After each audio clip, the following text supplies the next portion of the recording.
పేదల పిల్లలు పీజీలు పిహెచ్డీలు చేశారు.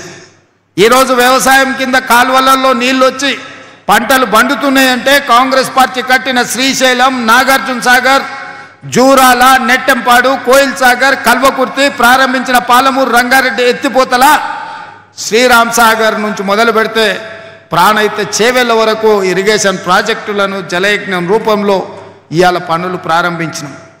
ఈ నగరానికి తాగునీటి సమస్య ఎద్దడి ఉంటుంది అని కృష్ణానది జలాలను 3 విడతలుగా, గోదావరి జలాలను హైదరాబాద్ నగరానికి కాంగ్రెస్ పార్టీ తరలించింది.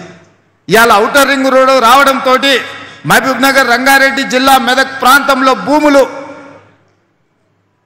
వేల రూపాయలకి ఎకరాలు దొరికేది ఇవాళ 100 కోట్ల రూపాయలకి ఎకరం అయ్యింది అంటే ఈ ఔటర్ రింగ్ రోడ్డు అంతర్జాతీయ ఎయిర్పోర్టు రావడమే.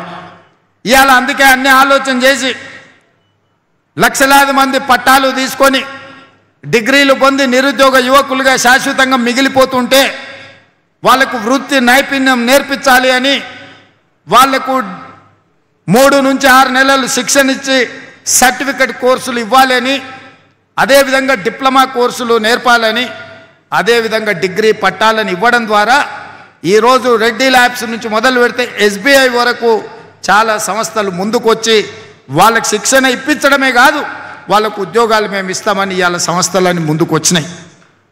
అందుకే ఈరోజు స్కిల్ యూనివర్సిటీలో మీకు అడ్మిషన్ వచ్చిందంటే మీకు ఉద్యోగం గ్యారెంటీ అని చెప్పి నేను మాట ఇస్తున్నా.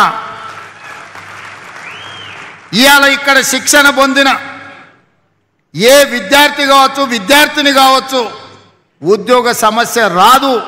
ఈ రాష్ట్రంలో పక్క రాష్ట్రాలలో, పక్క దేశాలలో మీకు ఉద్యోగాలు వచ్చే విధంగా శిక్షణనిచ్చే బాధ్యత ఈ ప్రభుత్వం తీసుకుంటుంది.